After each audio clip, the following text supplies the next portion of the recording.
Hey there, gang. I wanted to make this video right away because I had a little circumstance that happened today in the studio. I wanted to share with you because it might be a good learning experience, and it's also about less is more. So I was mastering a project for a friend of mine. It took me 2.5 days to perfectly dial this in. I mean, I get into it when I'm mastering, but this one in particular, it's little 5% differences, little 5% increments, really, and they really matter, and that pays off here in reverse as well. So 2.5 days, I've got it, man. It's just sounding big and beautiful and not crunchy at all. And it's got a ton of dynamics and it's wide and deep and everything. Awesome. So I bounce it. I send it to the client and the client's like, well, I really like it, but there's this sound that's going on. Can you hear this, this pumping, hissy sound? And I'm like, well, yeah, I mean, the compressor or the saturation or, I sort of knew what they were talking about, but I needed more specifics. So half a day, back and forth, and I'm turning things off and bouncing and turning things on and bouncing. Finally, I've almost got everything off in the session because they're determined, they're convinced that it's either the compression or something else. And I thought it might be the maximizer, but there wasn't a lot of compression going on, very, very low compression, and I couldn't figure it out. Finally, the client says to me, I put Dr. MS Widener on this and I get the same sound. And I went, oh my God. Now remember, I had taken almost virtually everything off except for the compressor and the EQs. And they were like, but one thing I didn't take off because I was like, this can't be it. Well, I had a widening tool on it. And it's a widening tool I use very often. It's very organic. It's very hi-fi. It's very precise.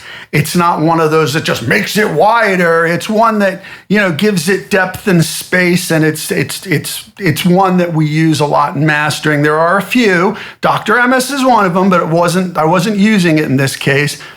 But as soon as they said that, I went, oh my God. Oh my God.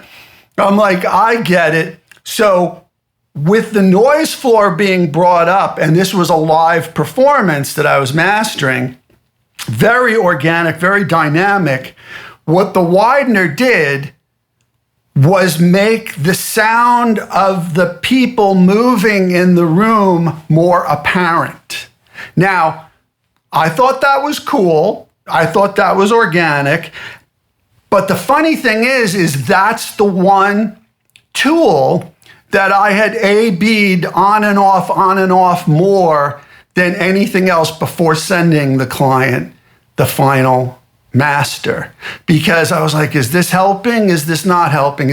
So for me, I finally made the decision that yes, I like what this is adding, but the client didn't.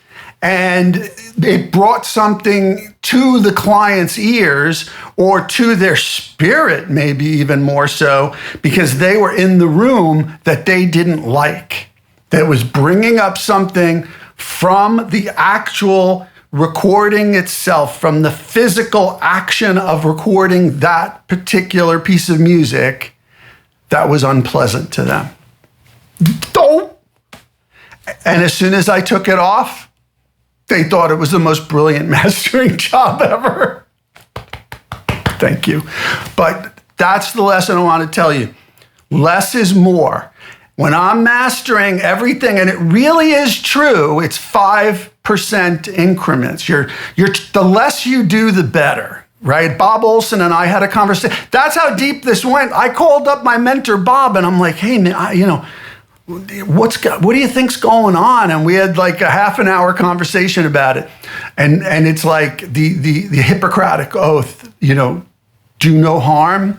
That's really what mastering's about. And by taking this away, even though it felt to me like it was bringing something, it brought something out that the client didn't like. The client is always right. Less is more.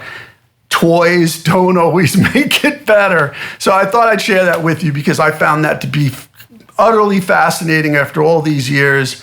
And it was the only thing other than the EQs and the compression. And I even changed compressors to bring it down even more transparent. That was the only thing I didn't turn off. Like, duh. So think about that next time. If you ever are in that position and you're A-Bing something and you're not sure, maybe it's better to leave it off. All right? If you ever had an experience like that, let me know. All right, catch you later.